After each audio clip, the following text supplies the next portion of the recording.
Hello and welcome to today's video. Here on the Magenta Otter couch, I have a very special guest, my oldest brother, Alan. Hi, Alan. Hello. I told him that during the intro he needed to sit here and look pretty, and he said that won't be a problem.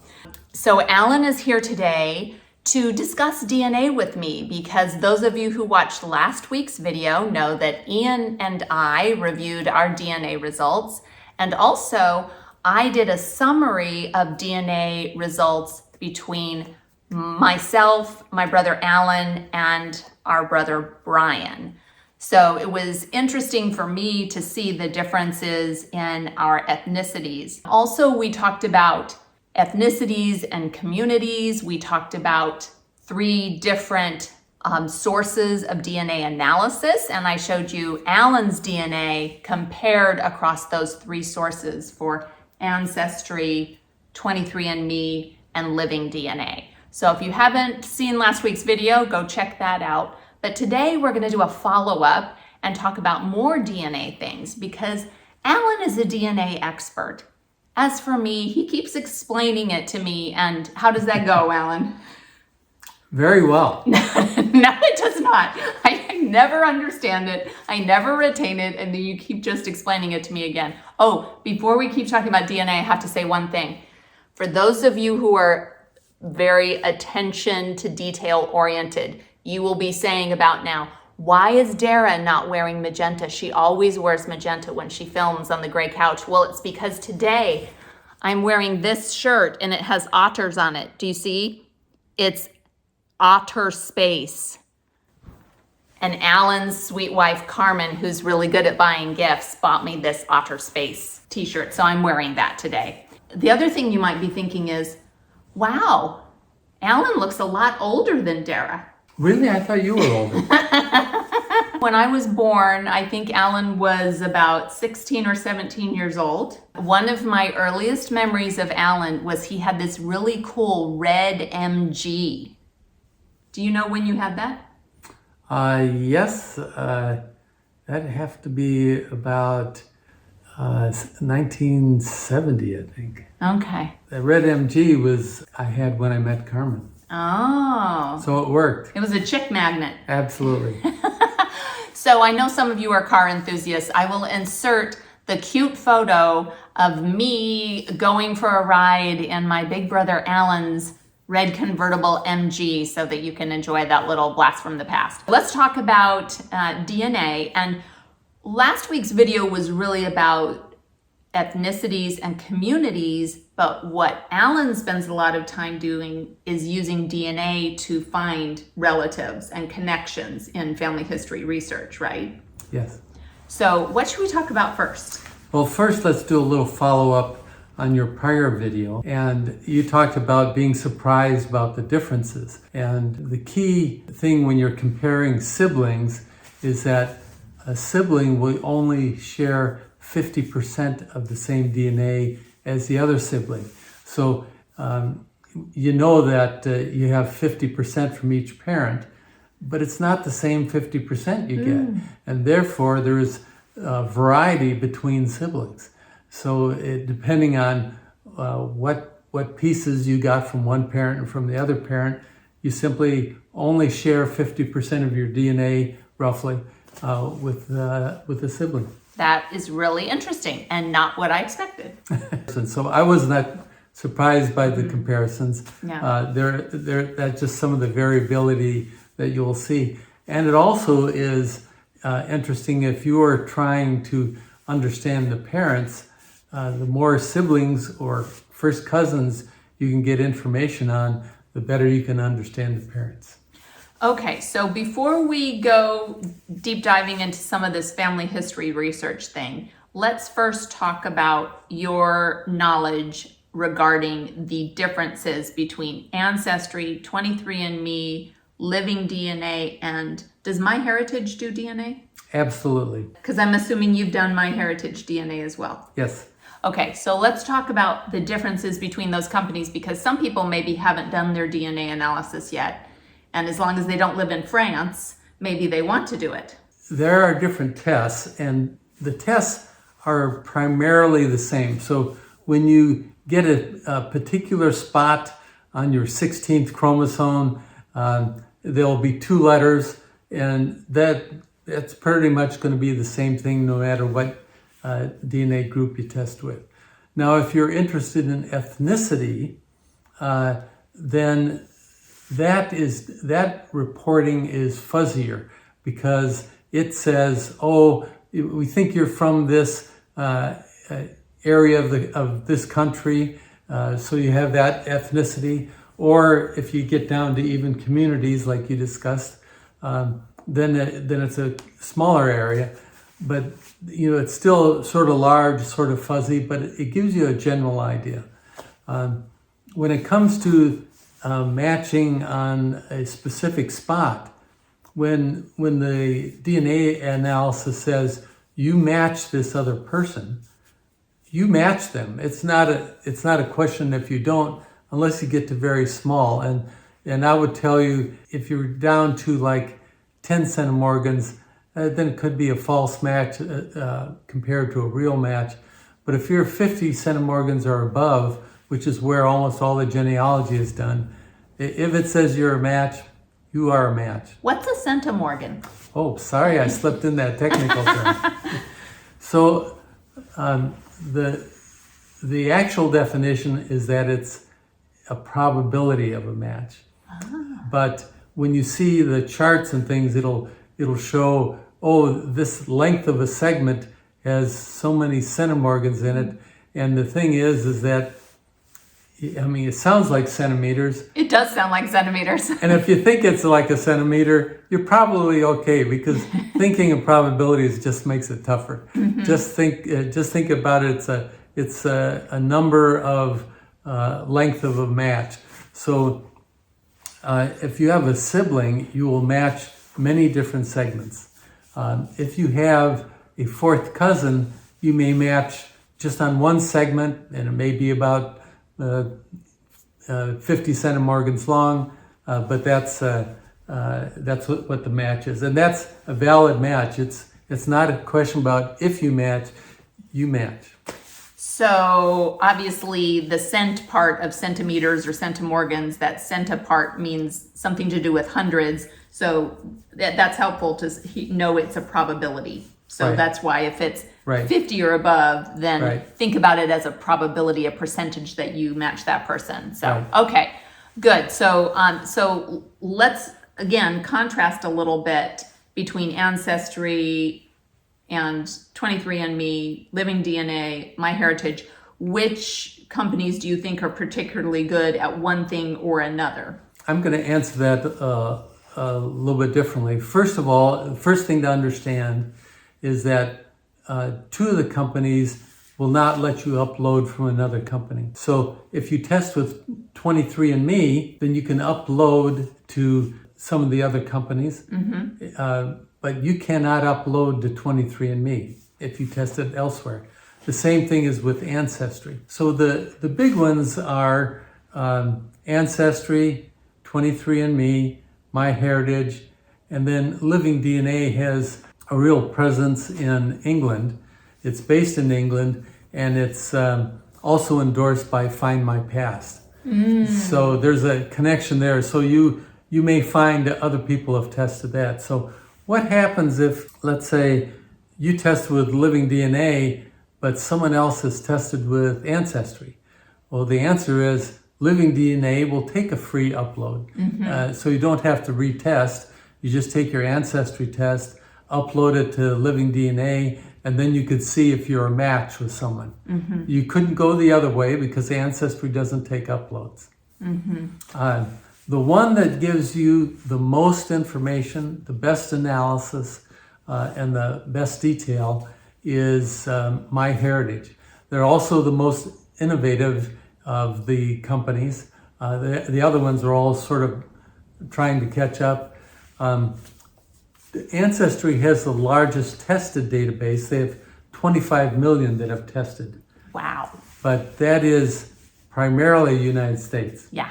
So when you look at which is the largest one in the world, MyHeritage is the largest one. It has the most users in the world. MyHeritage is doing family trees in addition to just DNA testing. Correct. So 23andMe doesn't do family trees. They're just testing your DNA and giving you results for the purposes of family history or health or information, etc. Right? They're not a repository for trees, are they? They do have some trees that you can do on there, but the key thing with 23andMe is that they do not have any records. Oh. So you cannot do research on 23andMe. Mm-hmm. So the thing I was going to say is, let's say you have some German ancestry. MyHeritage is 3 times more well known than Ancestry in Germany. Mm-hmm. So depending where your tree goes will influence which service you're interested in using.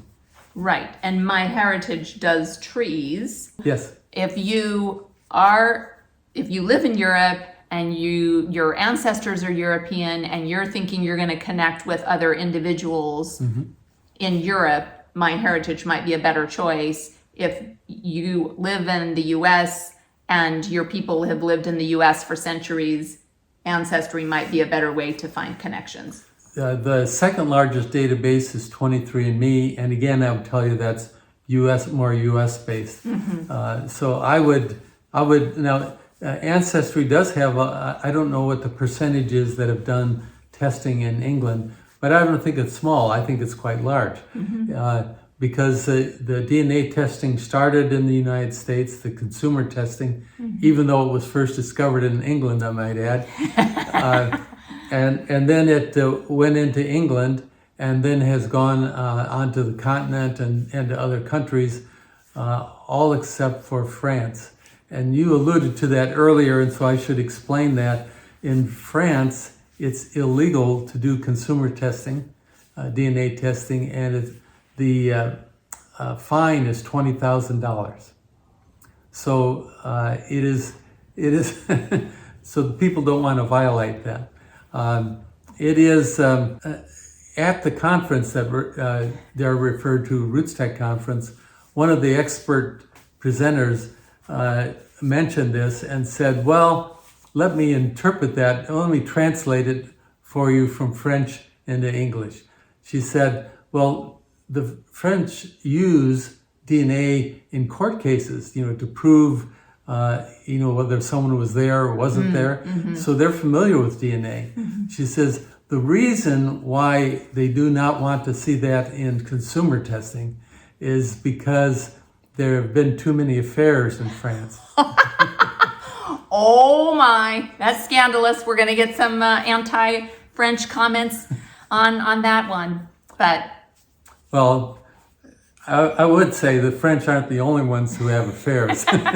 Right. They didn't invent the process. Right. And also that is really a caveat to doing DNA testing and DNA family research is many people have discovered unknown siblings, half-siblings, things like that because of DNA. If you start researching, I don't know anybody who's not found something. Yeah, so some family secrets. If you don't want to find a family secret, then don't do a DNA test. On the other hand, if you think you have a tree, you only think you have a tree because unless you've done the DNA to substantiate it, you don't really know if you have that tree or not. So some of the things like in my tree, we thought we knew who our second great-grandmother was, and then we found out, no, there was a prior marriage. And sometimes you're not going to have records. Sometimes you have to prove that by DNA. Now there is, if you want to start to learn a little bit about DNA, one site that I would encourage you to go to and is founded in England is one by a fellow by the name of Johnny Pearl, who is a programmer. And as he got into genealogy, he said, well, gee, I'd better write a site so I can understand this. And that's the way programmers think. So he did it. And it's a free site. Some features are paid, but the site is called DNApainter.com. He has in there some explanation of if you have this, how many centimorgans of DNA, what does that mean as far as possible relationships? Or how many centimorgans would a second cousin have? And he has both the average and the range shown. So it's you can get some technical things out of it. But there also is a very nice tool on there called What Are the Odds?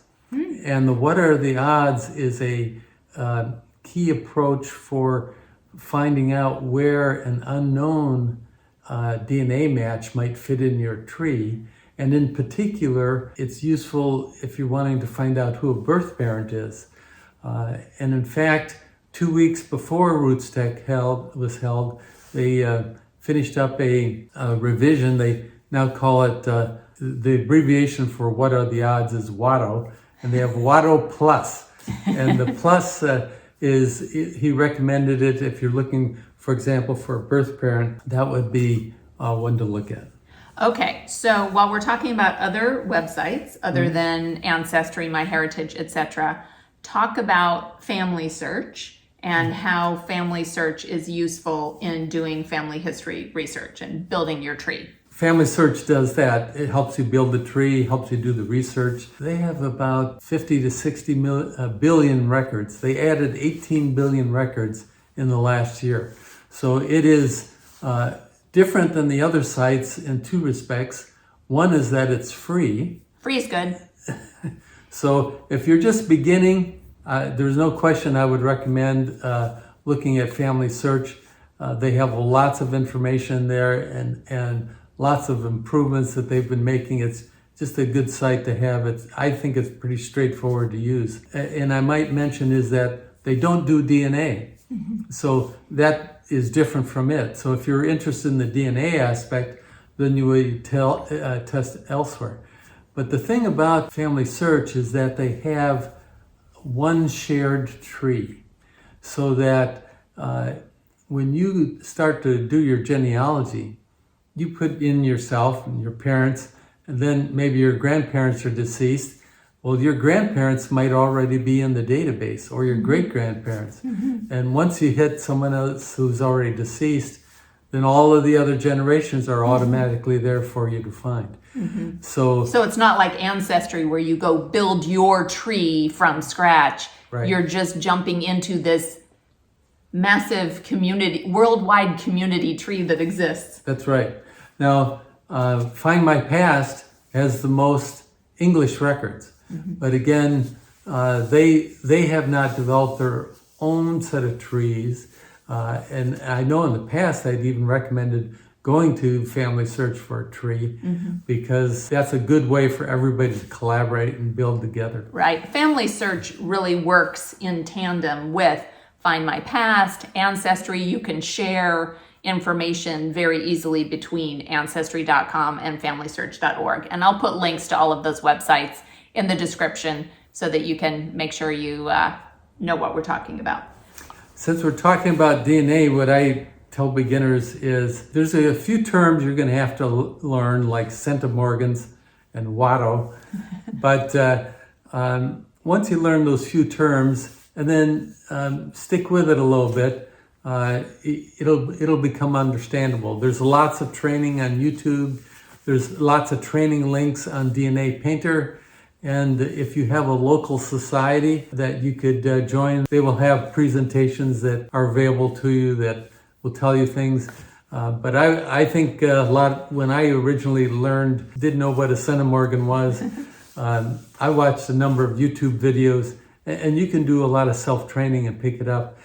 Stick with it a little bit, and the familiarity builds fairly rapidly. How do you, on a daily basis, weekly basis, reach out and meet new people that we might have some relation to based on DNA? Any of these DNA testing groups will give you a DNA match list. These are people that you match with, and they'll give you the largest ones first, so that'll be your closest relatives, and then it goes on down. So what I do is I know that they're my relatives because we shared the DNA. So then I start to work on, do we match? Now, let's say you're using Ancestry, that person may or may not have a tree on there that you can match with. If they don't, maybe they've got a tree with just, a dozen people in it. Well, take the oldest one, put it into family search, and see if the oldest one who's deceased. Yeah, one that's deceased. Don't kill him. And take that deceased person, put it into family search, and they might be able to identify how you're related. When you go on to family search and find somebody, you can say, view my relationship in the upper part of it, and it'll show you how you're related. So sometimes that's an easy way, even if the match doesn't have a very developed tree, as long as you got a deceased person, you might be able to find out how you're related fairly quickly.